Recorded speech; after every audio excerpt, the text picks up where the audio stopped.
Welcome to the What's Your Weird Story podcast. Everyone has at least one good story. And some of us have stories that are just to the left of normal. We're interested in the ones that push the boundaries of what we can perceive. Stories that defy explanations. Stories with an air of mystery. Stories we might not share for fear of being thought of differently. But don't worry, we're all friends here. So, what's your weird story?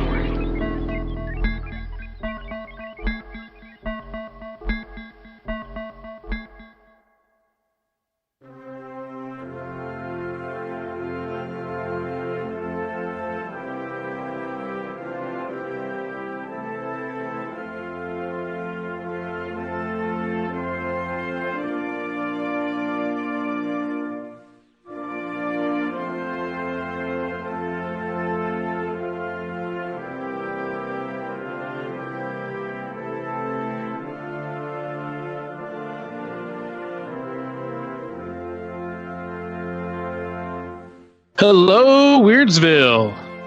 Happy New Year. This is your host, Adam Beebe, with you at the very end of 2019 and kicking into 2020. And with me, as always, is our New Year's baby, Barry Johnston. Man, I wish I was a New Year's baby. Well, you know, my dad was the New Year's baby when he was born, 1942. Yeah. Wow. January 1st, 1942. Wow. Enid, Oklahoma, where you are. Wow. We spent lots of New Year's together, you and I, growing up. Lots of New Year's. Yeah, we sure did. Man. It was, church lock-ins. Right. Yep. Try to stay up to watch the ball drop or whatever, to hear the countdown, all that stuff. It's weird that it's 2020 already. Isn't it weird? Like, yeah. If you would have told us when we were kids, 2020, what's 2020 going to be like? It'd have been, total Back to the Future thing, or... Yeah, or Star Wars or something, Odyssey, man. It was like a whole... man, for sure. It's crazy. Everything, we would all be wearing suits made out of silver and lots of zips, pockets and stuff. Yep. They were big puffy. And then here we are, still driving around our crappy cars and... Yeah. Our fashion that is unsensible and, I don't know, but it's cool. It's, 2020, I don't know. Are you doing the resolution stuff this year? Oh, I don't know. I'm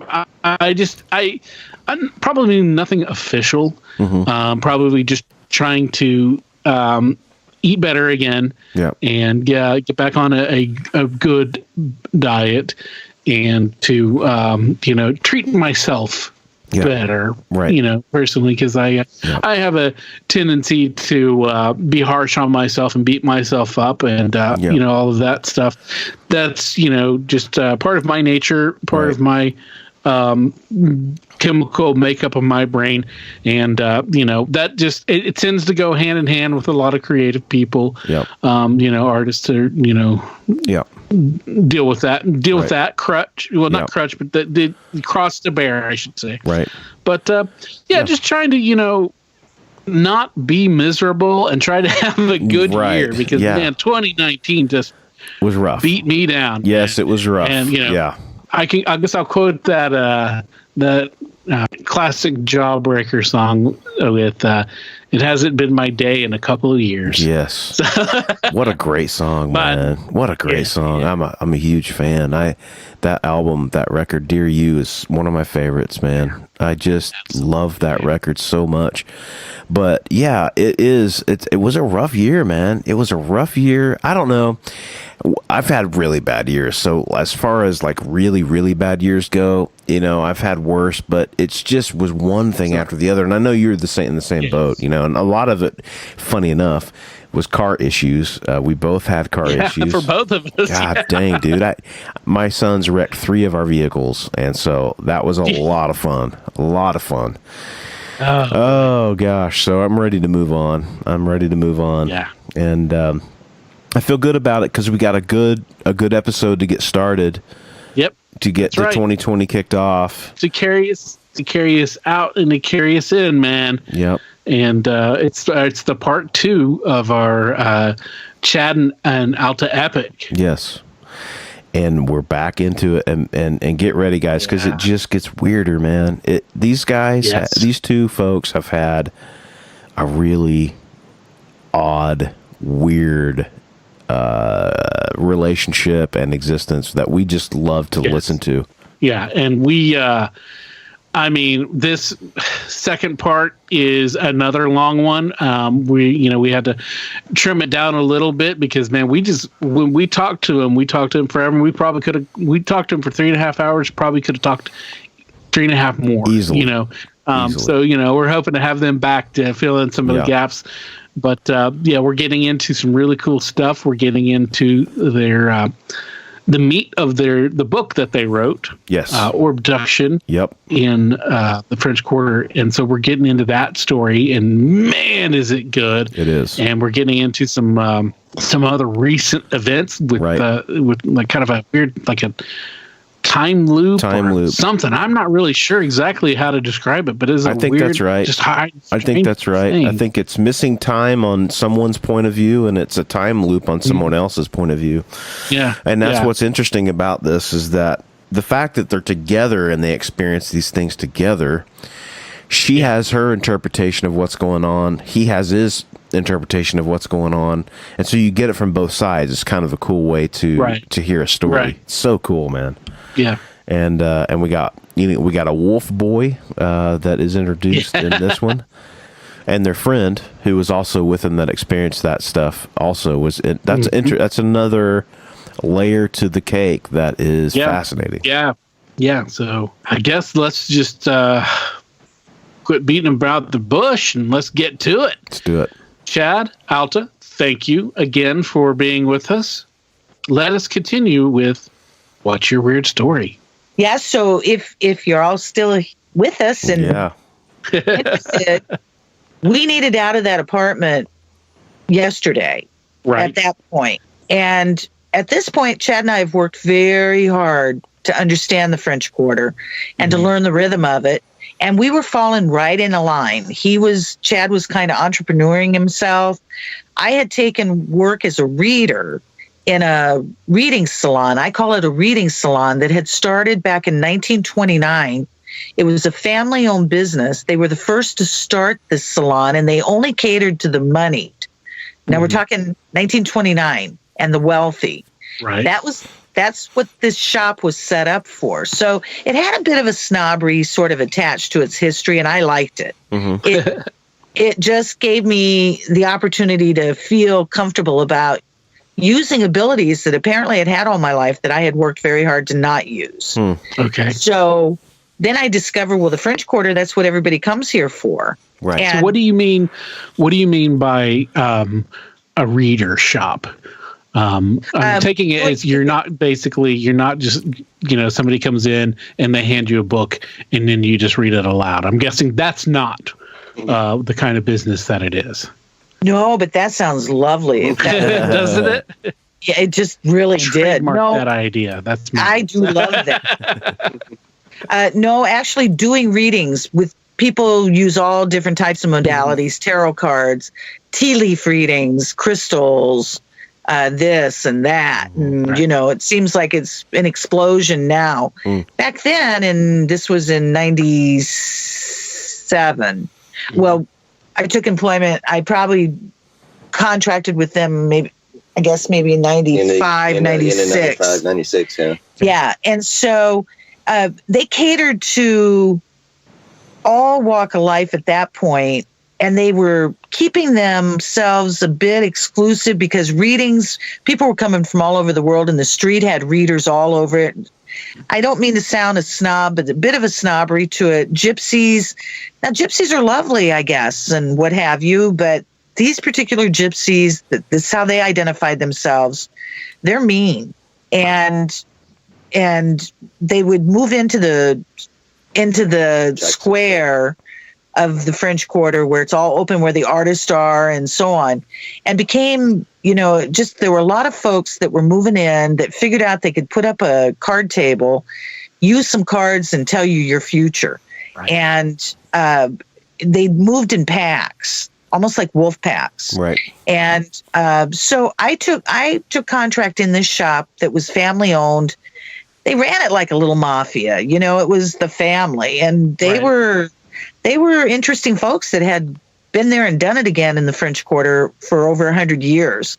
And so they catered to everything from movie stars to street people. I mean, at this stage of this story, it was all walks of life. And so I took employment, or I private contracted into this shop, and started making a lot of money.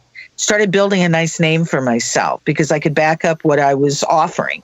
And the family, they had the one shop and then they opened a second shop. So they had two shops in the French Quarter for 70 years at the point that I'd come on board. Wow. World known. So the point is, Chad and I are doing just fine financially. We're starting to really kind of come along. And all of a sudden, we get an opportunity to come out of the voodoo apartment into an apartment that's more in the heart of the quarter. It is the kind of stuff you see on television with the beautiful balconies and anything you see about, the French Quarter and that kind of living with the flowers we're moving into. Now, there's a lot of high strangeness involved in that story also, but suffice to say, to get really, I think, to the more interesting stuff, that apartment looked like something straight out of a castle. It was furnished, and the furniture looked like Louis the something. Yeah, We had a couple marbled, carved fireplaces. We had a crystal chandelier in the living room and one in the bathroom. Wow. I mean, we're coming out of living above the voodoo temple into this crazy, amazing apartment. Yeah. And so it was crazy amazing. Yeah. Yeah. And what was even crazier is it's embarrassing to tell you the rent we were paying. We were paying little to nothing. And it was more high strangeness involved. These things don't happen. Yeah. Well, all of a sudden, life's turning for us. Well, that's what you get for thinking that. Got to finish that little story up that didn't turn out so well. But ultimately, we move into this apartment. We're both doing well, and we're very happy with ourselves. My mom has left Louisiana years prior, gone back to Arkansas. Now she's not doing well health-wise. She's alone, misses us. We miss her. Moving the story along, now we're in 1997. She had come here to visit, everybody fell in love with her, and we're about to get on with this. We're going to move her. We pre-rented her a mother-in-law cottage in our courtyard where we lived, at a beautiful courtyard with these wonderful, apartments. So we, got an apartment ready for her. She's going to be right there where we're not under the same roof, but she adores Chad. He adores her. And life goes on. They're going to look after each other and just have fun. And we're just going to get on with it. So she's also going to come to kind of surprise me for my birthday. I'm about to turn 40. It's my 40th birthday. Okay. Well, that didn't happen. In fact, she died on that day. Oh, wow. To the minute I'm born, my mother was pronounced. Wow. Now, this had creepy to creepy. Wow. I'd only asked her a week before because I've never seen an original birth certificate. Somebody in this crazy town wanted to do my astrological chart. That's way above my pay grade. Good for you. If you know how to do that stuff, yay. Yeah. I love presents. So somebody wants to do this chart for me. Oh, it was the owner of the shop, the matriarch of the shop. So I felt honored. I call my mom long distance because she hasn't arrived yet, and I ask her if she happens to remember. Well, she thought that was just silly because she'd forgot I'd never had kids. She said, of course, Alta, you don't forget something like that. And she tells me 323. Oh, that's an interesting number. I can remember that. So again, on that day, on my birthday, that's when they pronounced her. And it was too big, and it was too overwhelming. Yeah, that's yeah, incredible synchronicity. Yeah. I mean, that's just wow. It was just too big. So I was sinking badly internally, just sinking. Chad was not doing well either, but he negotiates much better than I was. And so we got to try to get on with it. I get back to work. Man, that's not easy. But I found it was much easier to deal with other people's stuff than my own. Yeah. Right. That makes perfect sense. Thanks. In that regards, it was a bit of an escape, I guess. So that's how I'm negotiating it. Well, okay, so now the shop has hired this young woman. They had a lot of hirees that sold very expensive everything, jewelry and crystal balls and all kinds of stuff, very expensive stuff. And as well as they had several readers on board that all of us did maybe something very different and offered, readings. Okay, so they made a fortune. Let's just put it like that. They made a fortune. And so they've hired this young woman. We call her Christina in the book. And we're going to be sure and get you both we've published a small book about this part of the story, particularly that we're getting into now. Great. So anyhow, we've renamed her Christina in the book. She's 24 at the time. She's tall, slender, long blonde hair, pretty, and a very happy being. She had relocated from, not where she's from, but she'd been living around the ocean somewhere and had moved here from the ocean. So she reminds me of a beach babe. Right. And she's just but the point is from the minute I met her, I felt like I knew her. And I don't know if you all understand that, but, knew her. Oh, yeah. And I don't know how she felt, but she certainly received me as if she knew me. And I felt like it was familiar, like family, and it just felt good. So we got tight fairly fast, but tight only on the job for the most part. Okay. She had met my mom. Now she sees the sinking that I'm experiencing and the pain and the loss of the death of my mom. So one night, this is months after my mom had passed, she had asked if I wanted to go out and have dinner and drinks after work.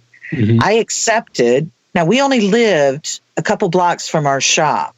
So I called Chad, and I'm like, I knew Chad would want to join us, and we'd want him to join us. And so we called Chad. He gets all cleaned up, and he walks over to the shop. So we get out of the shop. That's the three of us. We leave the shop at around 9:30. Is what I remember her locking the doors. We're going to do this all on foot, and it's going to be spontaneous. We're just going to go out and have a party. We're going to go find a party and just get over this darkness that I was swimming in. And so we're going to do it all on foot, and we're going to start on one end of the quarter and just work our way across. All spontaneous. Now, at the time she's 24, she'd never been married and had no kids either. Okay, so that's just how we started. We step out of the shop. I remember being the first to acknowledge, and I don't go around normally talking like this, even though I'm a reader and do readings for people. That particular night when we stepped out, I remember saying something to the effect of, it feels weird out here. The energy feels weird. And I remember both them acknowledging me. They don't talk like that either. So whatever that was about, man, we had no idea what we were heading into. So that was, the first of the night. We're on foot. We start off on Bourbon, on one end of Bourbon Street. Now, Chad's about to pick up this also because he's experiencing this right along with me and Christina. Let me also mention, Christina, we are still connected to long distance. She will never go public with any of this, but she did give us permission to speak on her behalf. And I got her portion of this in writing many years ago as well, just trying to do whatever I could to keep her voice in this story because it's so crucial to what I'm about to share. So anyhow, we start off on Bourbon, and I'll say this and then hand this off to Chad. I remember immediately again feeling and us basically stating, where is everybody? Where is everybody? Go ahead, Chad. You kind of, like Alta always says, it's you know the rhythm and you know the vibe in your neighborhood, especially, and we've been there long enough to know that. Yeah, we've been there long enough to kind of know and we get on over to Bourbon Street, and now Bourbon Street's always packed. It's 24/7, always. You've all been here, always, Oh, yeah. there's always something going on. Always. Well, we decided to go to a restaurant, and actually it was the bar restaurant that I was telling you about earlier, where I had my kind of ghosty experience with somebody, leaning up against me. Mm-hmm. And so we decided to go there because, we're like, oh, cool. We'll go see Freak, the bartender. He's a philosopher. We can talk with him. We knew we know everybody. The band, we knew all these people there. So we'll go there. We get there and there's only one person working. There's, and it's just the manager. Only one human being. Yeah. Wow. This was this was a manager. He was a manager when I worked there. So, we're like, the point is there's only one human being. This place is huge. Yeah, they've got the bar downstairs, right off of Bourbon. They've got the courtyard for the restaurant, and they've got a nightclub upstairs. Nothing going on. There's no people. There's no patrons. There's no customers. There's no. Now there's a few people out on the street, but what we call stragglers. Mm-hmm. Here and there. We go on in and we talk to him for a second. He is a Mardi Gras Indian. So he takes us upstairs because he knew that Alta was a Native American. He wanted to show Alta his regalia. Mm. And so he goes up, he shows us his costume, his Mardi Gras Indian. Let me just interject. When Chad goes into that portion of the story, I usually leave it out because as far as I'm concerned, that whole thing that he's about trying to share with you, I find very bizarre. Yeah. Mm. Chad almost makes it sound normal, but not in my soul. My soul tells me something was very off about this experience and him showing us this Indian part of his life. Mm-hmm. Right. Mm-hmm. So we go back downstairs. He turns the lights off and we go back downstairs. When we didn't stay there long, we pretty much left right after that. We're like, well, because we wanted to find some place, with, a few people, that it was alive, right. And some, a party, live music or something, and we leave Bourbon Street. And again, there's other bars that we stopped at 2 or 3 other places, kind of, in our walk, in our little journey. It's the same night, same experience. Thing. There's nobody in them. Mm-mm. Nobody in. Mm-mm. Wow. So we end up, we're kind of on the end of the French Quarter. We made the 13 blocks. Yeah. Mm-hmm. No party. More towards Esplanade and what they call Frenchmen and all.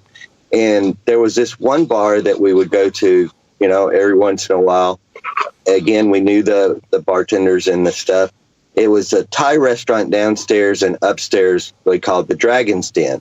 Mm-hmm. And it was just this awesome place. And it's still in effect now. Yeah, great music. You could get Thai food. We go up the stairs. We got this kind of windy staircase. We get up the stairs. The door's closed. First time ever. And there's a sign on the door, $5 cover charge. First time ever. Yeah. Now we're not cheap, but, we always tip the, we've just never gone through that before. Right. Yeah. I think I peeked in, looked in, didn't know the band, and we just kind of I just kind of looked in, and we just kind of pivoted. I kind of shook my head. The girls hadn't even made it up the stairs yet. I kind of shook my head, and we're like, and back down the stairs we go. We end up kind of crossing the street, the next block down. And we go to this place called Checkpoint Charlie's.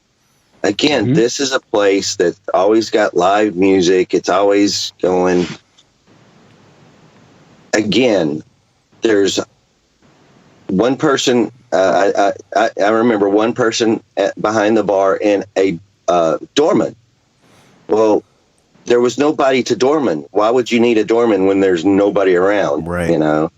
In the first place. And this is just a little guy, kind of blondish, surfer guy kind of looking. And we didn't even go in. Alta and I walk about a half a block down and we start sitting on the stoop. And our friend Christine, she kind of, she stops and she's talking to this, the doorman. And I'll kind of let Alta pick it up a little bit. And Well, before we go any further with the rest of that particular event that happened to us, just to back up, because speaking on Christina's part, okay, so Christina, if we might just go back maybe several days prior to this night in 97, I'm not sure exactly how further back, but not too long prior, Christina had shared with me that she broke up with the guy she had dated, and I always say like for a minute in her life. Mm-hmm. His name is Will. I always called him Dark Boy because he was her polar opposite. As I said before, she's tall, long, modelish, kind of long blonde hair. He's adorable, long black hair, but he had a darkness about him. So I called him Dark Boy. Mm. And so she really liked him, but she wanted to see others. So she decided she's going to invite him over to her apartment. She lived in a duplex on the other side of the river in a place called Algiers Point at the time. Mm-hmm. And she's going to invite him over during the daytime. They're going to have this little visit on the porch, and she's going to basically, I like your butt story, right, and let him down gently. She tells me that now she's a physical kind of person like I am. She has no problem hugging and touching. And she says they're only just a few inches in front of each other's face.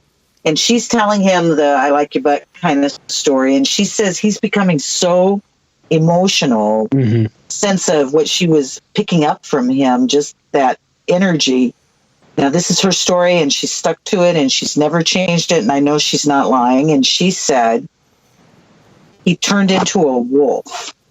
She said she turned her head away instantly in shock, and I knew she was telling me the truth. She wouldn't lie to me, but I knew she was telling that truth because that's what I did when I saw that floating city UFO or whatever that was. Wow. Turned my head to Chad. So she turns her head away instantly. She looks back, and he must have shifted human and then shifted a second time. At this point now, I'll clean the language up, but her words, you just turned into an effing wolf. And she said his response in a very startled voice, you saw that. Well, right. Wow. Right. I mean, it just, not the first time I've repeated this portion of it because it's just mind-blowing to me. Yeah. So, wow. On this particular night in 97, fast forward now to our night, the three of us trying to have a party that doesn't seem to exist out there. Mm-hmm. Chad and I have wandered over to the stoop. I am grumbling to him, I just want to go home. And it's only about like 11 o'clock. So we've only been out for an hour and a half or so. Yeah. Trying to find a place. There's just something going on. That was not existing. And so Chad's seeming to be in agreement with me. And that's the last thing the three of us collectively remember on that corner around 11 o'clock. The next thing I know is that I am sitting straight up in my living room, Indian style, cross-legged. I'm rubbing my arms. I feel something in my upper arm that was not there before that I'm aware of. I didn't wake up. I came to. Wow. My eyes popped open. Whoa. And it's daytime. It's somewhere between 8 and 9 in the morning. Wow. Whoa. The sun is like blaring through the window, and I'm in my apartment. I'm in my townhouse. Now, the whoa part of that is absolutely whoa, because I seem to be the only one out of the three of us that has memory of what I call the in-between, where I have none at all off that street, and I have none at all about being returned home. But I have this full-blown thing that's in the middle. And then Chad has had regression, hypnotic regression, done several years ago. We had moved from New Orleans in 2001. We moved to Alabama, where his father and his mother, not prospectively together, but live in the same small town. Their partners all live. We relocated there. And we lived there for about 11 years. So 10 years, somewhere in that effect. While we lived there, we found somebody to do regression on Chad. See if that night could be recalled. Right. Now, Chad has a regression that, again, if you're all interested, certainly we'll have him share with you of what he experienced. I'd like to mention, if you do, or if you don't, in my memory, Chad and Christina are not part of my experience. I also have an encounter with a blonde female being, and I call her a being. In Chad's regression, it would seem he is encountering at least 4, maybe 5 different types of beings. Wow. And the blonde is not one of his. Also, I'm not in his regression at all, in his experience. We're not sure if Christine is or is not. There's a portion of his experience where he's just not sure. So we don't know.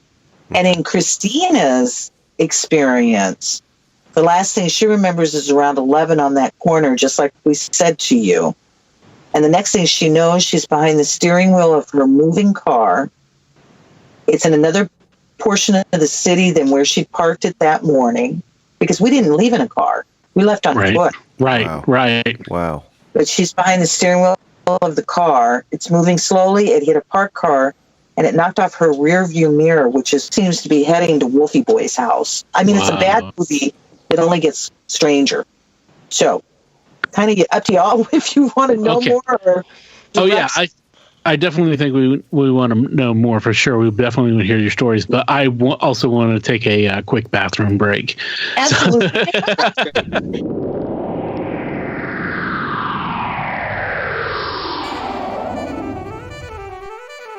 Hey everybody, you're listening to the What's Your Weird Story podcast. You probably knew that already because you're listening or downloaded to the episode off of your iTunes or your Spotify or whatever place you get your podcast from. We want to thank you for listening. We also want to remind you to like us, follow us, subscribe to us, make sure that you get your new podcast episode every week. We'd also like to ask you to rate and review so that we can grow our audience and we can have more friends, we can have more stories.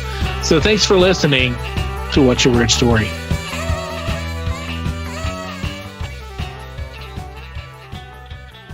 If you all are interested, and I think you would be, we just had I consider our most frightening, and everything I've told you I think is frightening on some level, but we just had our most frightening, for me in particular, on this Valentine's, right back here in New Orleans. Crazy. But we got time, so we'll go ahead and we'll get into the what happened during the missing time, right? And then you can go wherever you can go from whatever you feel like the meat of it would be to go from there.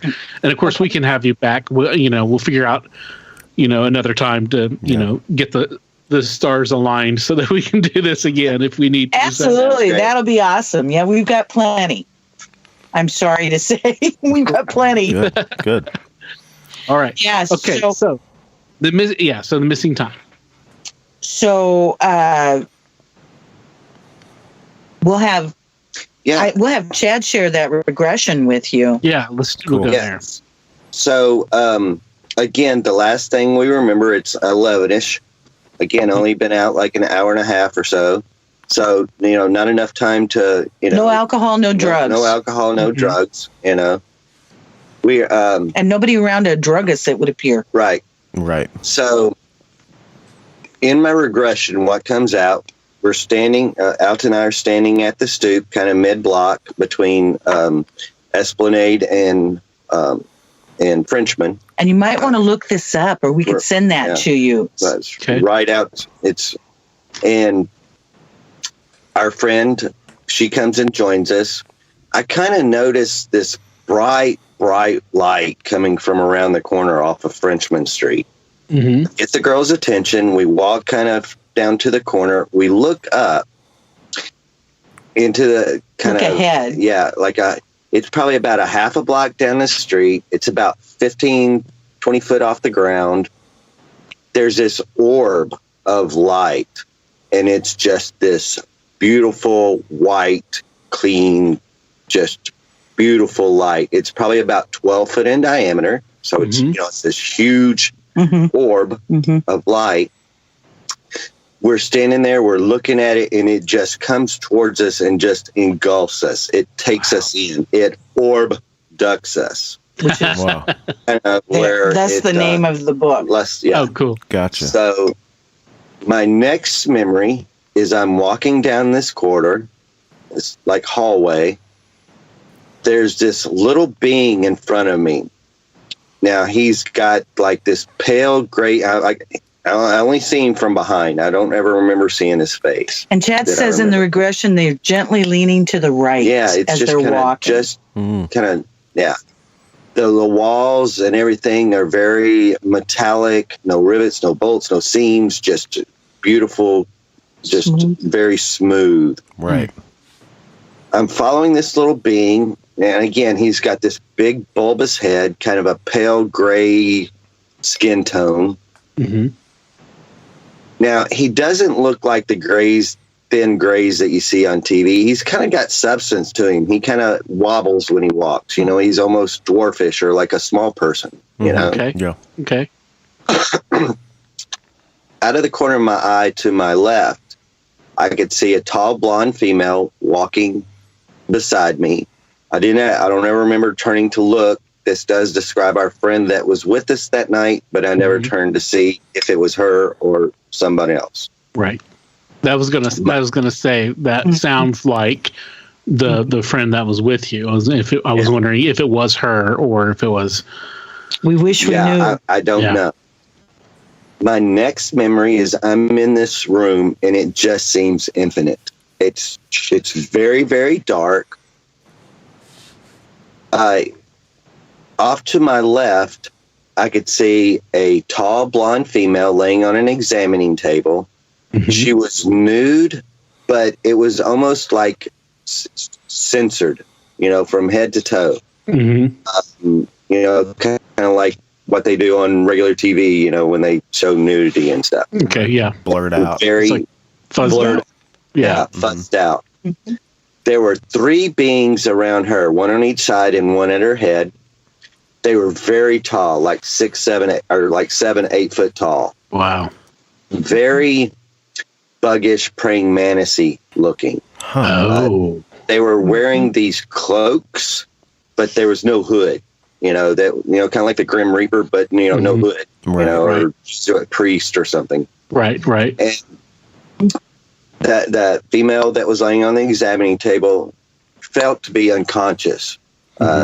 She was not in distress or anything like that. There was no panic in her. I never saw any kind of weird things going on. I'm sorry. And again, this was not the woman on the table was not your friend. It was a different blonde. I don't know. I don't know. Oh, okay. I'm not sure. I couldn't tell who it was because it was blurred from, to the top of their head to the bottom of her feet. I focused my attention back to my immediate. Now, there was some lights, around the examining table around her. And then there were some little lights, around my immediate. But again, off in the distance, I could not see anything, because this room seemed just so big. I'm sitting in this chair almost like a barber or a dentist chair, but more comfortable. Okay. I focus my attention back to my immediate, and I look over to the right, and there's this little blue being. Now, he looks a lot like the grays that you see on TV, big bulbous head, almond-shaped eyes, very, maybe 3.5, 4 foot tall, very thin, but he was blue. And when I say blue, he's like this, just vibrant, lively blue. His aura, his presence seemed to be that of like a professor / shaman / scientist / just old knowledge. Right. This ancient knowledge. He goes over and he picks up this box, and he's got it in his right hand. He takes his left hand. Now he's only got 4 digits. Okay. 4 fingers. he takes his left hand and puts it inside the box. And when he brings his hand out, there's this substance kind of free floating a couple inches off of his hand. It's kind of undulating, and it looks kind of like that slime stuff that the kids play with. It's kind of translucent. It was blue like him, but then it had little sparkly, glittery, metally looking things in it. He takes his right hand. I don't ever remember him setting the box down. He takes his right hand. He only 4 digits. He takes his outer fingers and folds them into his palm and kind of does this like peace sign, or like the sign you'd see the Buddhist monks do, or depictions of the saints or Jesus. Yeah. So he had the first 2 fingers together. Yeah, his 2 fingers. But they didn't make it like a V, but they were together like one. Yeah. Well, they were kind of split up, but not like you're doing like the peace sign or anything. Okay. They were separated a little bit. Okay. When he does this substance starts spinning, and it's just going faster and faster and faster. And the faster it gets, the sparkly and the glitter flakes kind of dissipate out of it, and the blueness kind of dissipate out of it, and kind of rotating around it, orbiting around it. And it starts slowing down, and it turned into this like double pointed, very clean crystal, very, kind of double pointed, pyramid shaped. Wow. Beautiful crystal. Mm-hmm. And I remember thinking to him, kind of telepathically, I guess, why are you showing this to me? I'm not a doctor. I'm not a scientist. I'm not an engineer. Right. Why are you showing this to me? And he said, and he told me again, in my brain, telepathically or whatever, that I would know in time or when it's time. Okay. My next memory is I'm in this other room. It's not very big. There's only 3 walls, 2 that are very straight and 1 that's kind of concave. Okay. Again, the walls are very metallic, no rivets, no bolts, no seams, very smooth. Now this is kind of the part I really hate talking about, but it's part of the story, right? Okay. There's this overstuffed black leather chair sitting in the middle of the room. And I remember thinking how out of place it looked first. And my next thought was, it looks comfortable, but it's not. So I focused my attention back to this wall that was kind of concave. And I walked a little closer to it. And what I thought was a solid wall, I could see through it. It was translucent. Okay. And, this wall was probably 15 foot long and probably 10-foot ceilings. It's just huge. And I'm looking out like I'm looking out into the universe, with stars and, the darkness of the space and, just all these, planets and off in the distance and everything. And I'm sitting there in awe. And then all of a sudden, just if I could reach through the wall, I could have touched it. All of a sudden, this little craft, this little whatever it was, shoots past. And it, past me, it goes shooting past, and it gets about 8, 9, 10 feet away, and it stops like on a dime and then comes back. It's almost like it was doing a double take. Like it was surprised to see me as I was it. Huh. And it's probably about 3 foot long. It's probably about 2 foot wide, kind of rugby ball or football kind of shaped, not as sharp as a football, but kind of, that kind of shape. Right. It was metallic. It had little lights blinking on it and little wires shifting around and antennas moving around. I could feel intelligence coming out of it, but I don't know if it was, something organic inside or if it was just, just intelligent craft or something. Mm-hmm. It sat there, and it was like, wow, look at the monkey in the cage kind of thing. Right. You know, Right. I got off of it, you know. Right. Yeah. And it sat there for just a few seconds, you know, maybe 30 seconds, you know, at the most, and shoots off again in the same direction. And my next memory is waking up in bed the next morning. Wow. Wow. That's a lot. That's so much. There's like, wow. Yeah, it was a trip. And when I woke up, yeah, it was a long, strange trip. Yeah. And you woke up, and where you were in bed? Yeah, you said you were in your bed. I was in bed, and by yourself. I was alone. Okay. I get up. Were you wearing the same? I'm sorry. Go ahead. I don't remember. I don't. I think I may have put my pajamas on, but I don't really remember. Yeah, I was going to ask about if you're wearing the same clothes, but yeah. So yeah. I get up. I could tell Alta's already up. You know, I saw her kind of in the room, and our apartment was kind of like one big room, but it had like these big shutter doors, you know, kind of in between, you know, to kind of split it off into two big rooms, from the bedroom to the living room. So like French doors, where they pull together? Okay. Kind of sliding doors. Okay, you know, like shutter doors, sliding doors. Gotcha. And so I get up and I start walking towards her, and she's, you know, at this time walking to me, and I'm like, what happened to us last night? And how did we get home? And she looked at me and she goes, I was hoping you would tell me. Wow, man. Now she starts telling me there's this thing in my arm, and so she points to this where she has this something in her arm, and I go, and what about these bruises? She had like handprints. Now again, they were just 4 digits, but they were very long. Wrapped all the way around her arms. Wow. As if somebody was holding her from behind, or, you know, maybe 2 beings on each side holding her up. You know, I don't know. But yeah, it was. And then, you know, she had a totally different experience than me. Oh, wow. Damn, man.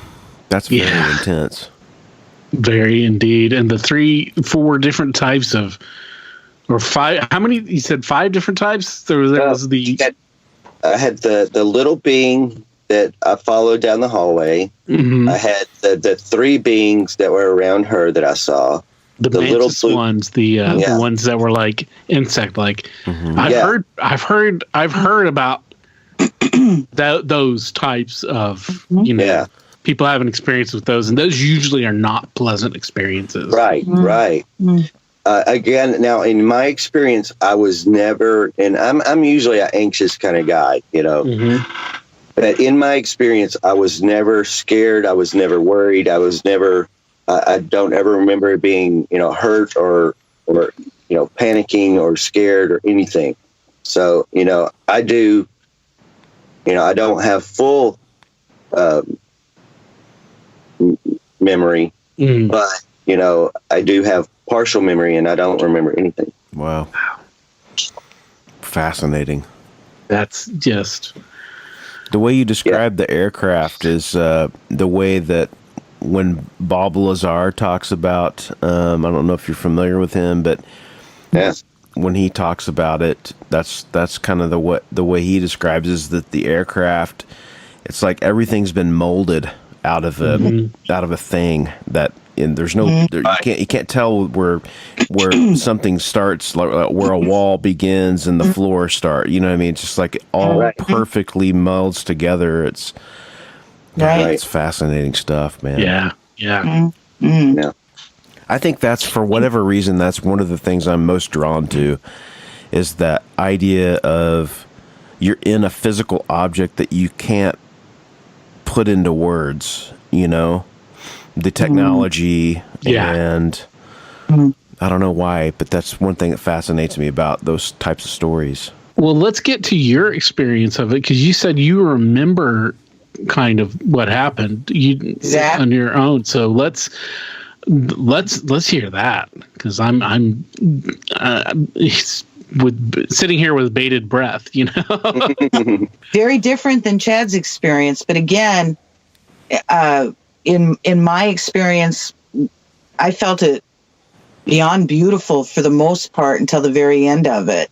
Okay. So 1 minute we're on that corner. The last thing I said I have clear memory of is I just want to go home. And then the next thing I know, I'm standing on the edge of a crater. Now, the best description I know how to make of this, what's going on around me, what appears around me, the coloring, I feel like I'm looking like I'm experiencing, I'm in the middle of a black and white, the black and white movies, or the whatever of the so-called moon landing. Mm-hmm. That's what my environment looks like. It's that coloring, and I'm standing on the edge of a huge crater, and I am looking down in the crater, and I see what appears to be a metallic looking, at the time it felt like a big warehouse or a hangar. I don't know. I don't know that I even gave that deep a thought. I really didn't have time. Because as I'm looking down there, I see this big metallic structure. There's no movement of any kind. I don't see anybody, anything, just that structure. And as I'm getting ready to try to take that in, and what, and my gaze comes upward, now I see what appear to be orbs of light all around the perimeter of this crater. These orbs are white light that I say, bigger than a bread box. If you know what an old bread, now I'm starting to sound old. These orbs are like bigger than a bread box all the way around it. They feel alive. They feel intelligent, whatever that means, just expressing what I'm experiencing. Before I can start to do any more processing, now I'm surrounded in a night sky that's pitch black, and the ground all around me looks like I'm standing in a black and white movie of that so-called moon landing. Wow. And all of a sudden I'm aware something behind me. So I don't completely turn around. I somewhat pivot around to the right, and I see behind me. And as Chad mentioned to you about, he gets kind of weirded out when he has to tell people about a big black chair that looked comfortable but wasn't in his experience. Because this is the stuff that's happening in these experiences that really, not that there's any logic to any of this, but this really has no logic. Mm-hmm. Yeah. I feel something behind me. I pivot around, and I see what appear to be human-looking humans. A few of them, maybe three. I think 3, 4 if I'm pushing it. They're dog-piled on each other. They're all dressed. They all appear to be in suspended animation, and they're of different ages. They all appear to be Caucasian. There's an old man. I remember a little girl, and I think somebody in between. Now, my normal behavior is to get in the way, to help too much. Mm-hmm. So my normal behavior would be to head over to them and try to figure out, why are you piled up and what's what?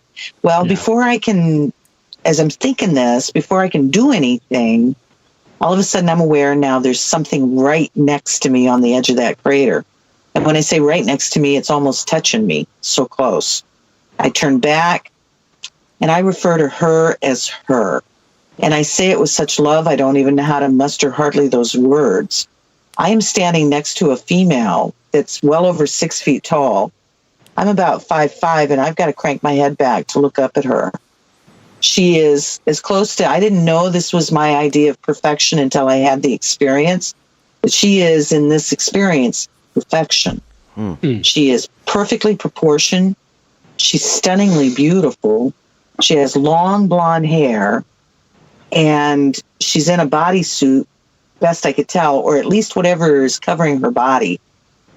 Almost looks like another skin, but it's, I think, a suit, it almost would make you think of somebody in a diving suit. Mm-hmm. Okay. And I don't remember feet necessarily, because I was just so, well, I didn't, and as I've said in the past, I didn't care who she was. I wasn't going to ask her anything. I was so happy to be with her that I've often said in description, if I would have been a puppy with a tail, I was wagging it off. I was so happy to be with her.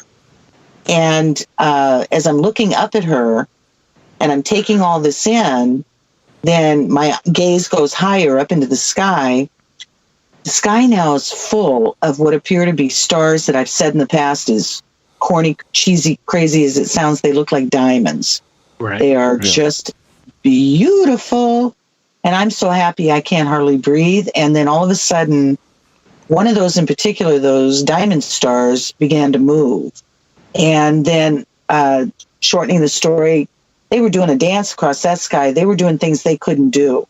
And then I remember going from instant, that state of what felt bliss to a state of terror, just that fast.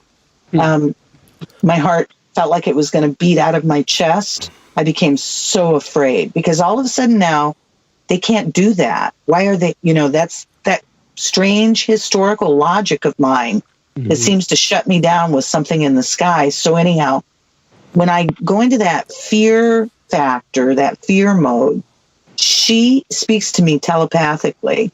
I'll never have that kind of voice or that tone.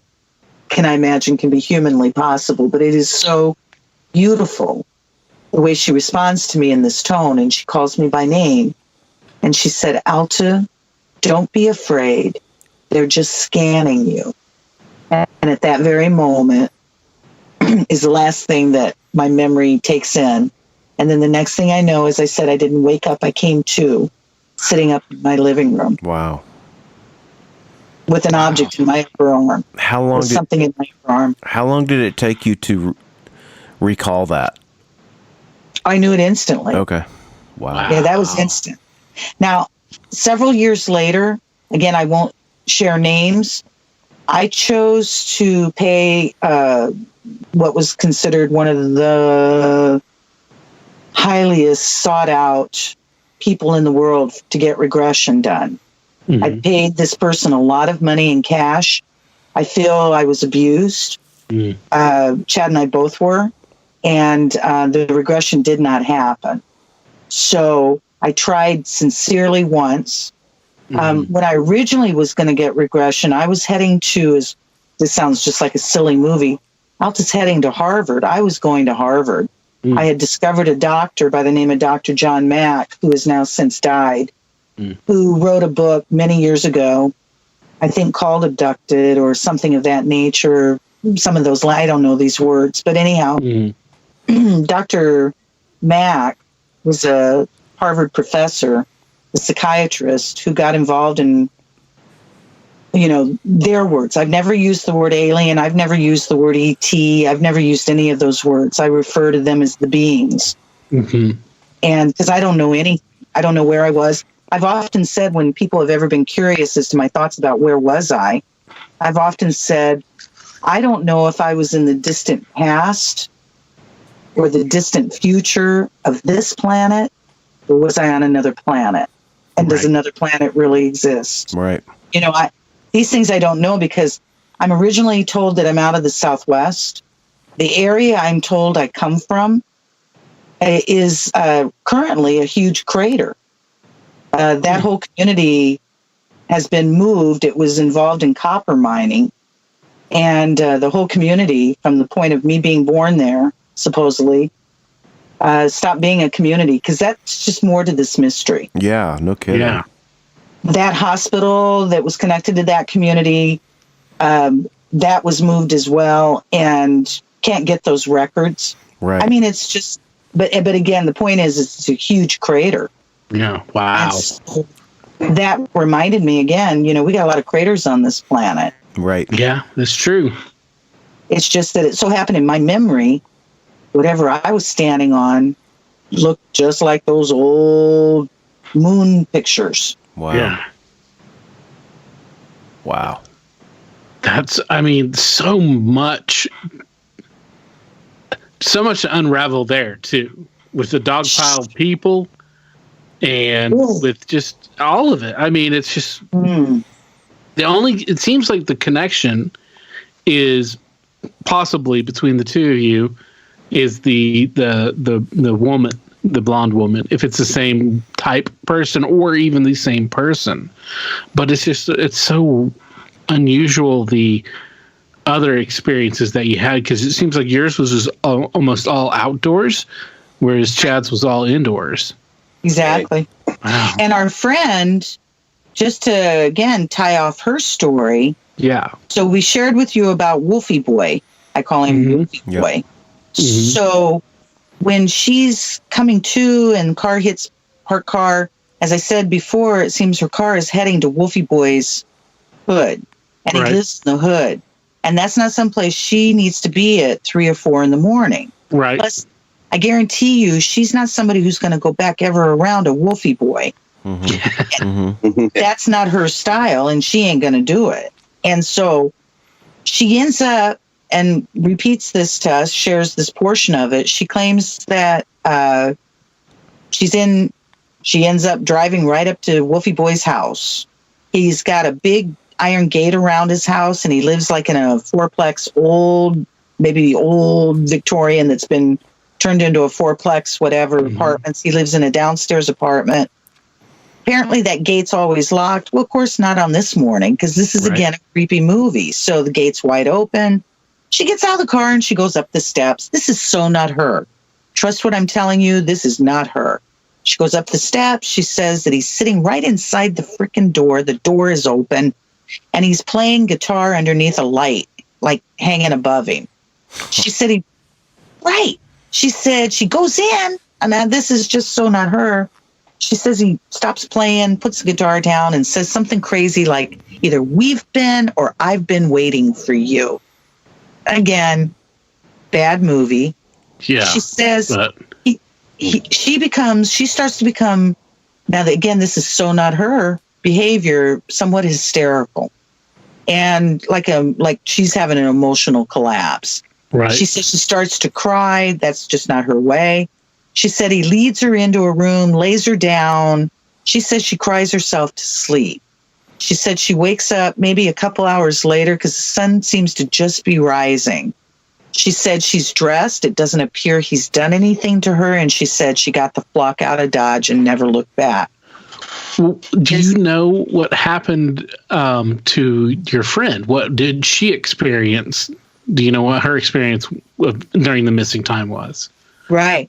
So, nope, she's got those hours missing. I will tell you, I have a little different take on the wake up, or the coming to, in my case, coming to, Chad waking up that morning. Mm-hmm. So when I come to, I'm the first one awake. Mm-hmm. My eyes pop open. 1 minute I'm on a street corner with my husband and my buddy. And the next minute I'm in my living room and I'm alone. Yeah. Now, I'm beyond freaked out. I'm beyond this because I'm rubbing my arm and I feel something sticking out in my upper arm. And I'm losing my mind. That's to put it quite mildly. Where is Chad? Where is Christina? Is what I'm saying, like screaming this out. I've also got that memory I just shared with you all rushing through me. This is all happening at one time. I see a lump in my bedroom, and the lump is covered in blankie from, top to bottom. I've said this before. I'm praying to the heavens that there are 2 lumps in my bed. This is when it would be more than acceptable to have 2 lumps in my bed. So I get up I'm on a day bed in my living room. I get off that day bed and I'm starting to head for that lump. Well, my bathroom detours me because it happens to be right there. What the hell is in my arm? Right. So I detour to the bathroom. I go through absolute effing insanity in the bathroom with my upper arm with this object. I'm already now so beyond flipped out I can't breathe. But now again, that lump better be Chad. And where is Christina? Mm-hmm. As I start barreling towards, because he said it much calmer, and you hear we're very different in this regards. He is kind of somewhat dazed, moving towards me. He's up out of the bed, and thank God the lump is mine, but she's missing. As he's moving towards me and I'm coming towards him, once again, oh my God, Jesus. So speeding that story up, we're both mortified terrified beyond words because we've already been through absolute insult beyond measure by detectives. Right. Fire over something that, took 20 years to be solved. Now she's missing. Yeah. Where do we go? And who do we tell? And what do we do? Mm-hmm. So, we're in such a... I hear you all are hearing us, that you can almost try to imagine. Yeah, oh yeah. We decide I'm off work conveniently for the next 2 days. Again, this is all convenience. So my words are, Chad and I hunker down for 2 days in our townhouse in a community where all we had to do was call for food. They deliver it. We didn't stick our head out of that door. We did not step out.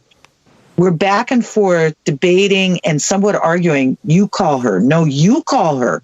No, I'm not calling her. You call her.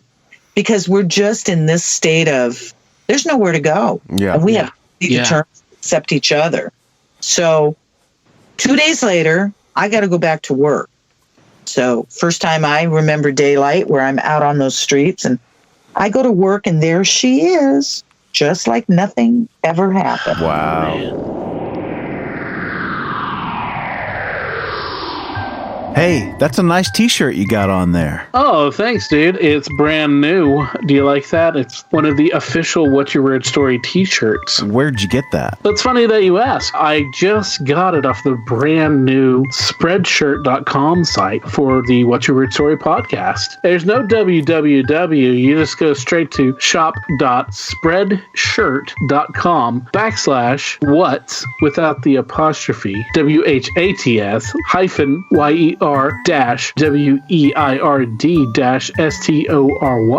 and that'll take you right there. You can never own enough clothing. Well, it's true, Barry. There's t-shirts for the ladies because, they're cut differently. There's hoodies, which are really cool. There's 2 different kinds of hoodies, and there's also tote bags, so you can tote your stuff. That's so cool, man. So if you guys go out to Spreadshirt.com, What's Your Weird Story, currently there are 2 designs, but there will be more going up very soon. So just keep your eyes out for that. And if you decide to get one of our shirts, tag yourself on Instagram to ours or Facebook. Show your love. Show us what you got. Let's see your true colors. So because there's so much, of course, of our travels out to the Southwest again, when Chad and I then left New Orleans and ended up in New Mexico, and then we ended up in the Denver area, then we come back. Then life went on to a whole nother ball game, dealing with Sasquatches and lizard monkeys and all kinds of craziness in Alabama. Holy shit. Then we discover that Chad's father, I'm kind of curling this back around because I know you've all got families and all, but if I could, and again, you'll guide me about this last experience on Valentine's, but when we get reconnected in Alabama, Chad's father, he'll never admit it, not publicly, but he certainly didn't deny it to Chad. So Chad knows it's true. His father and his adult brother, a year or so before we moved there in 2001, they lived in a small lake community outside of Birmingham, Alabama. So they're about 3 hours from airport in Atlanta, major airport. Dad does a lot of world traveling. He had a business and a home down in Panama, and so he's in and out a lot. So he's got this adult brother driving him to Atlanta airport early one morning. This is, again, about a year or so before we moved there. The sun's just starting to rise. They're driving through an area called Talladega National Forest. Mm-hmm. Big highway runs past that. They say they're like the only ones out on the highway because that's how convenient all these stories work out to be. They look way ahead and they see what looks like a hitcher on the side of the highway side of the guardrail, crouched down. They get closer. They see a great big huge pack on his back, and they're pretty convinced. They got a hitchhiker that's about to stick out a thumb or whatever.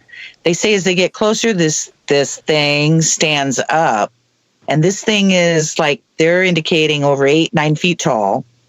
It is that's not a backpack on its back, that's its body, and it is covered in hair. and it stands straight up, looks directly at them as they're driving by, and then very slowly turns and doesn't run, doesn't even move fast, just saunters off up into the forest. Wow. Damn. Now, it was too direct. It was just too direct.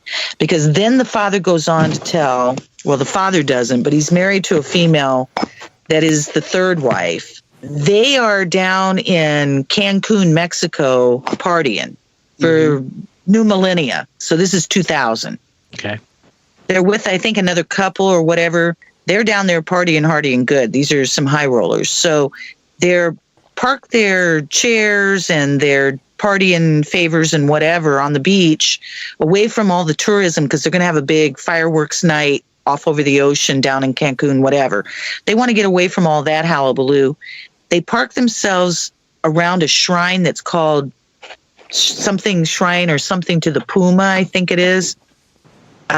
Some kind of a shrine to the Puma, big cat. Mm-hmm. Yeah. Is that right, Chad? Yeah, it's the Temple of the Puma. Oh, you picked that up.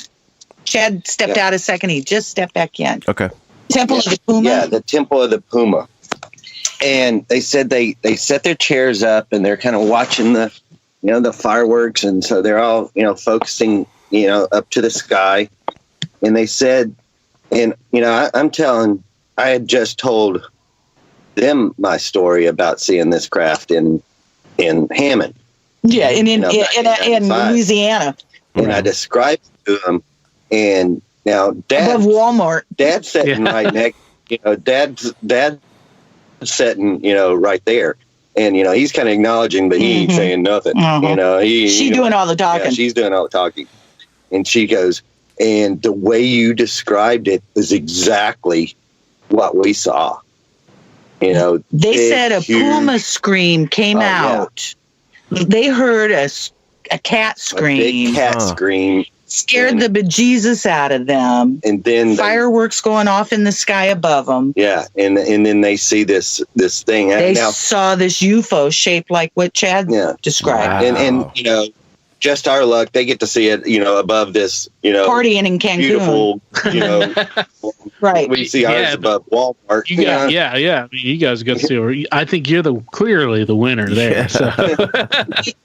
We absolutely have no luck in that area.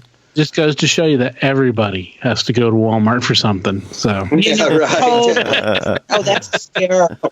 Everybody. Yeah. So, it would appear, obviously, just these few little stories, this family sort of crazy sounding connection on all these other levels, cryptid and crafted and this and that and so on. And again, ever getting the opportunity to visit with you all again, there's a lot of other experiences in all the other parts of the country that we experienced. You guys have been definitely such an interesting talk, because it's like your entire, I love that you've taken the time to draw the parallels between all these things in your lives. It's like you're living sort of this experience, and it's amazing. It's an amazing thing to listen to. We thank you for that, because as I'll finish this off then, unless we need to stop at this very moment, the most frightening, as I've said before, just happened. And so this is when, again, before we finish this off, just again, we can't thank you both enough for what you do, and the fact that you're just as gentle and kind and funny as you all are, and that you input and that you care. And that's another reason, Chad and I are pretty much on our own. Chad has a lot of family, but they're long distance, and we're on our own, and I have no one. Yeah. And Chad and my dog, Sydney, and, essentially this stuff is scary. It's very scary. And it's just nice to know that there are folks out there that are willing to hear us and that, care at least to hear what's happening. Yeah. So the most latest was we relocated back here in 2016. I contracted into a shop as a reader doing readings in the French Quarter again. This shop is in, the high tourism area. It's a very nice area as far as comfort and what we offer. We sell beautiful jewelry, beautiful crystals, thousands of dollars worth of stuff. And, just nothing cheapsy or chintzy about this. And then I offer readings, and then there are other readers as well, one reader at a time on shift. My shifts happen to be generally, now it's like 3 to 8, 3 p.m. to 8. Uh-huh. Used to be 3 to 9. Okay, so this was when it was the 9 period. Doesn't matter. It was the end of the night. The one thing I don't want to do is be dealing with the French Quarter anymore, personally. Yeah. This is a matter of logistics and economics and so on. So my objective is to get in and get out as quickly as I can. Chad has become my super Uber driver. He does it beautifully, and he negotiates me. He gets me in and he gets me out, and then he takes care of all our other business and handles everything else. Nice. So point is that French Quarter is crazy. Traffic is insane most of the time, but he negotiates it beautifully. So on this particular night, Valentine's, it's 9 o'clock. It's early, but it's just getting started. Packed. I call Chad. I say, I'm ready. He says, now he has a different tone. You've heard Chad. He's nice. He's funny. He's easy. He's gentle. This particular night, he's got a strange tone when he answers the phone. And I say, I'm ready or whatever. And he says, I'm just around the corner. He's a bit short sounding. Okay. Well, I'm just around the corner. That means he should be there in less than a minute, because around the corner, it's a little corner. I'm at the end of the block. He should be there in a blink. Yeah. I'll move this story around. It takes Chad an hour to get to me. Damn. Now, in that hour's time, my version, and then I'll hand this off to him to tell you what he experienced. My version is I call him again minutes later because he's not there. Every time I call Chad, and I've called him several times in that hour, he's answering the calls. It's not like he's missing. But the second or third time I called him, I could hear the blinker on the car. I also heard what I thought sounded like a bizarre whisper, like somebody was in the car next to him and had whispered something. That would be just too weird. He wouldn't have anybody in the car with him. Right. So when he answers that call, he's getting shorter and shorter with me. I'm just around the corner kind of language, like it's getting short-toned and not Chad's way. Yeah. Now, these other calls that I'm making to him, he's taking these calls, but he sounds like he's tripping. He sounds like he is out of his mind somewhat. He sounds like he's taking the calls, but he can never tell me where he's at. We're talking 13 blocks. We're talking about just a community. Should have been just around the corner. A community he knows inwards and outwards and backwards, but he cannot tell me what his street is. So now this is Chad's story. His memory and what he understands is. Yeah. So all of a sudden, because I do remember Alta calling, a couple of times, but all of a sudden my lights come back on, and I'm mentally. I'm way out of the quarter, way out of the French Quarter. I'm back up towards, like the. He's on Canal Street. End of Canal Street. Okay. Back up towards the graveyards and all. Yeah. Which is out of the French Quarter, several miles. Canal Street's one of the most major thoroughfares through the city. Yeah. Right. And anybody that doesn't know. remember kind of coming, back to my senses. And I'm sitting at this light, and there's no traffic. Now, this is Valentine's night, and this is like the major thoroughfare at 9 o'clock. New Orleans. 9 o'clock at night. I swear I hit every red light heading back to Alta. And I was confused. I had no idea how I got there. He was sober? I was sober. No drugs? No drugs, no drinking, I mean, I may have had a couple of beers, but that's it, Right. And, wow. But, I mean... Yeah, maybe a celebratory beer for anniversary, but he's sober. Yeah. And so I get back, he picks me up, I get in the car, we're both mortified. We're both just freaking out. Mortified. So the next day, I'm like, wait a minute, I've got GPS on my phone and it tracks, the good and the bad and the ugly of it, it tracks. I'm like, I got to find out what happened, and where I went and how I got there. I go back and I look at, the whole GPS day, thing, the map, and it shows me coming into the French Quarter, parking just around, around the corner. Out the corner. Mm-hmm. It shows me going around the block, and that's it. That whole other hour or whatever it took for me to go way out, miles away. None of it's there. None of it's there. Holy shit. It's a holy shit. It's not there. It's not there. Plus, the way you don't live with somebody almost 30 years like Chad and I have been with each other and not know them. Of course. And every time he'd answer that phone, that voice scared the shit out of me. Wow. Because I just... Bizarre. I knew, and he was using words like, something bizarre is happening. And I'm like, what? What do you mean something, like, what? Wow. I'm standing in the middle of the quarter on Valentine's with all those revelers and everybody's just all happy and yada, yada. And I got, and I got this and and it's not there the next day. Yeah. Damn. So that's been, and another last couple very freaky since we've come back here. We've been public since 2011. Again, not by our choice, kind of brought out, and then we just stayed with it. So we've done a lot of interviews, and never, maybe well over 100 interviews, never has there been EVPs, I think is the language, ghosties, none of that, ever, until we moved back here. We get back here in about 2017. We did 2 interviews kind of almost in a row, maybe only some days or weeks in between. The first one, you can see the dude on camera, the host. He's got a co-host that's long distance somewhere else, a female. You see the dude when he's interviewing us, and it's a long interview.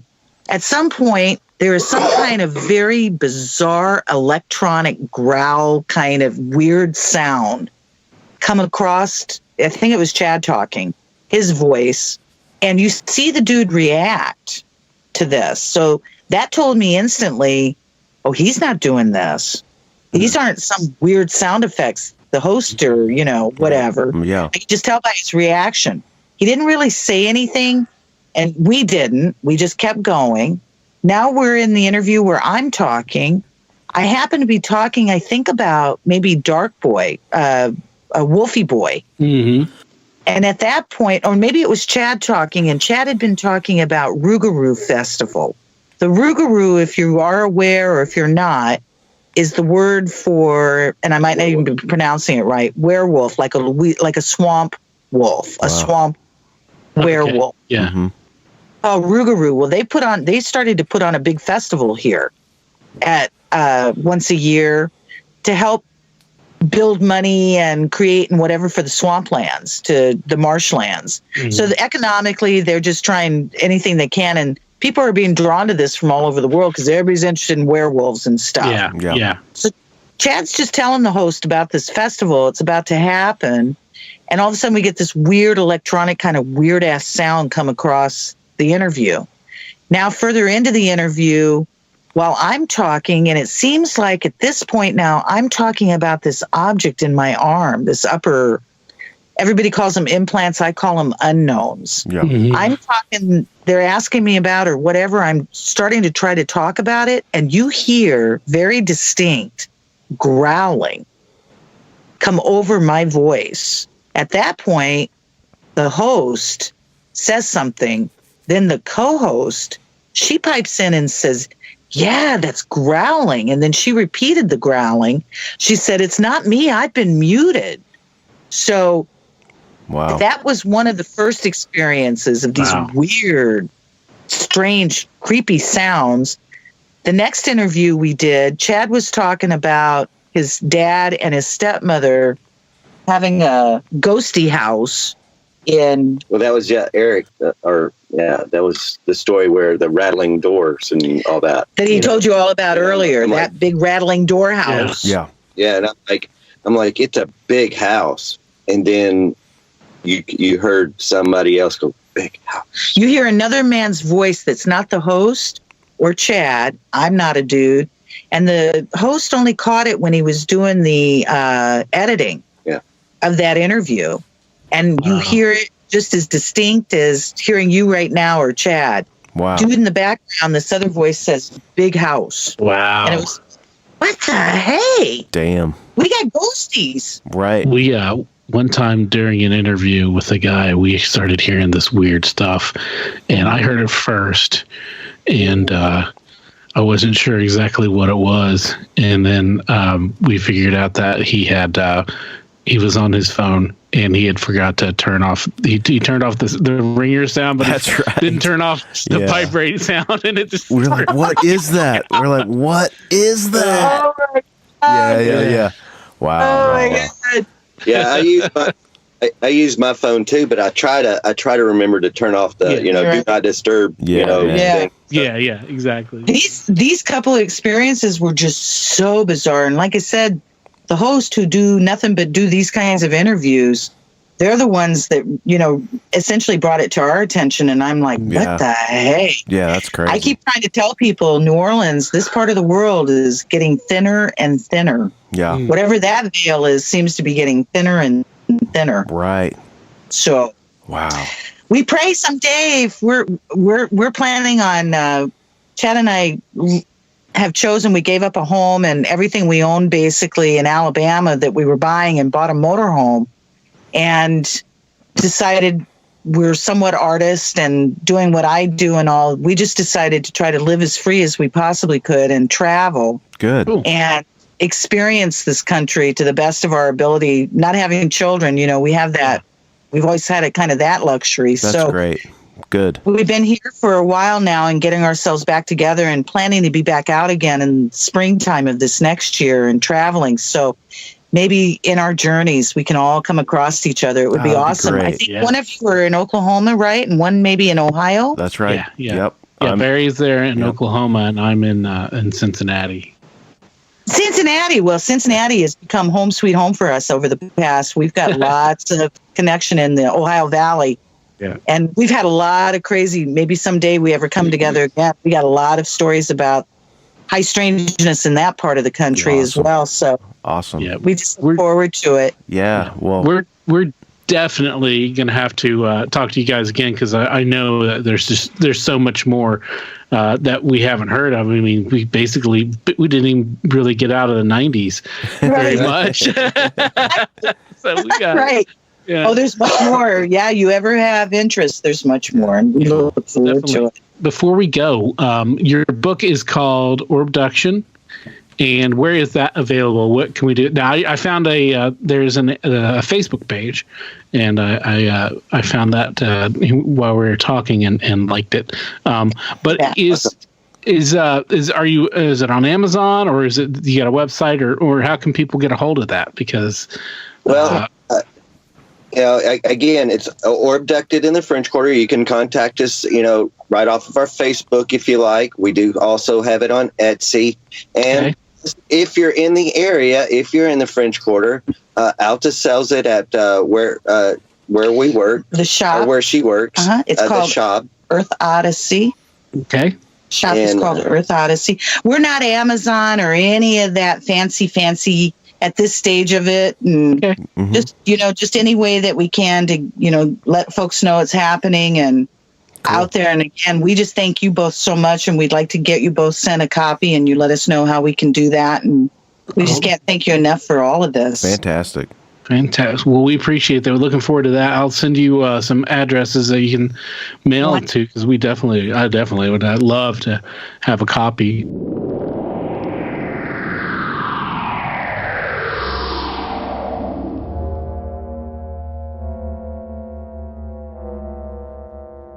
Barry, what do you think that people find the most far-fetched? Ghost stories or aliens as being the more unbelievable? I would say aliens.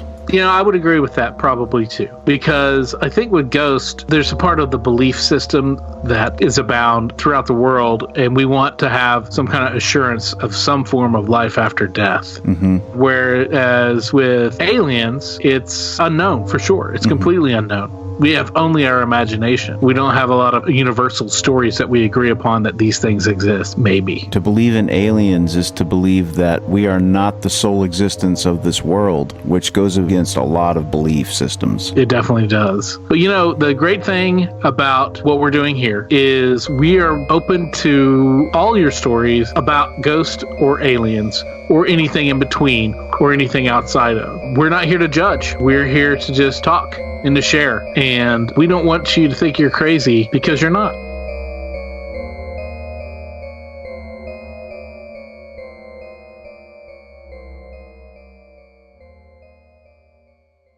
Yeah. What'd you think about that?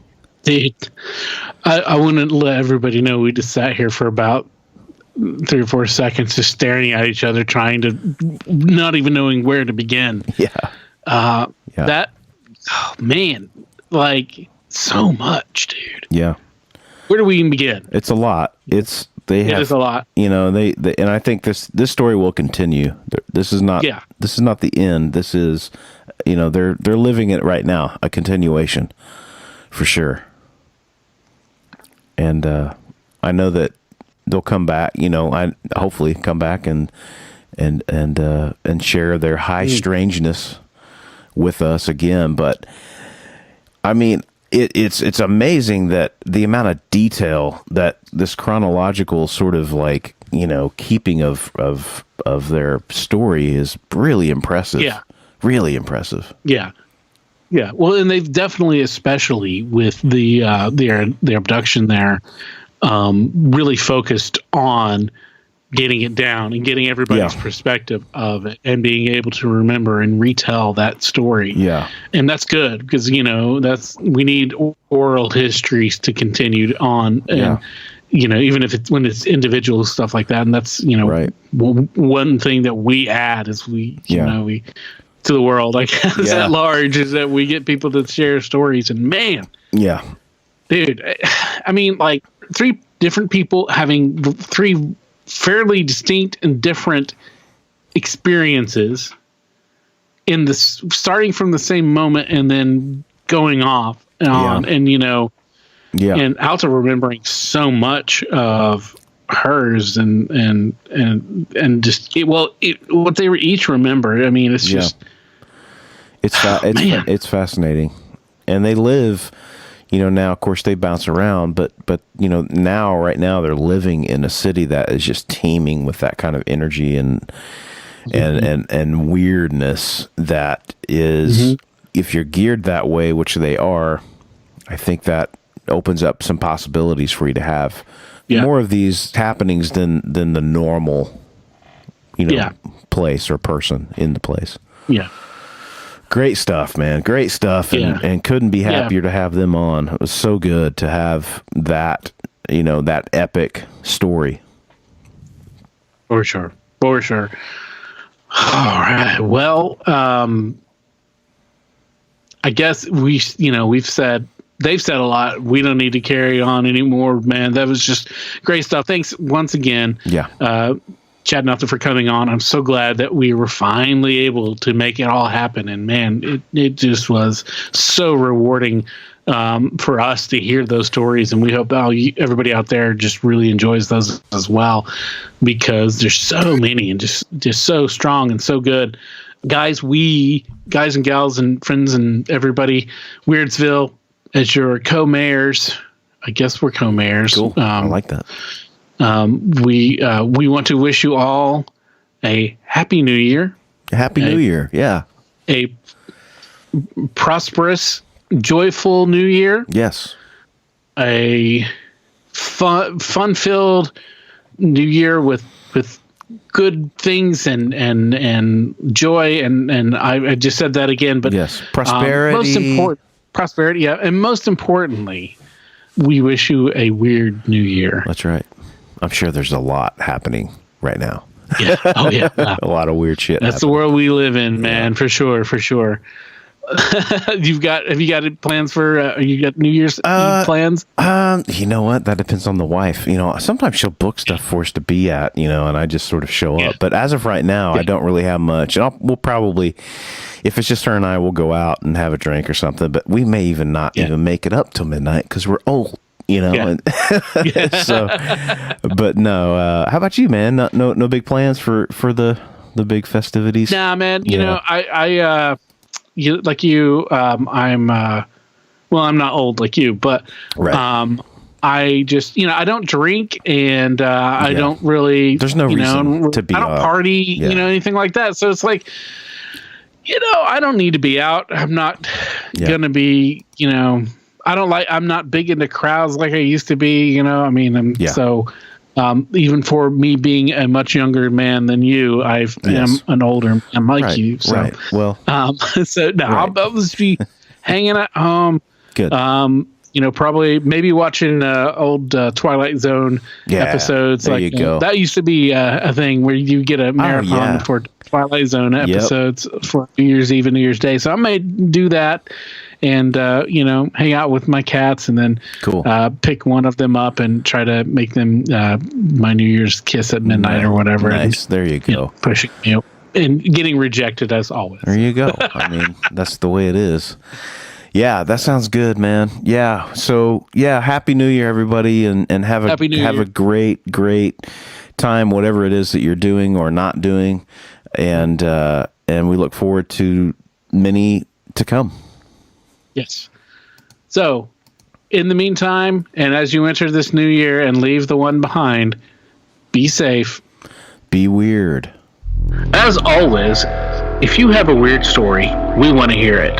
If you have a lot of them, we want to hear them all. We can't do this podcast without your invaluable contributions. Whether it's sharing your stories, listening, rating, and spreading the word about the podcast. Thanks for listening. Until next time, be safe. Be weird.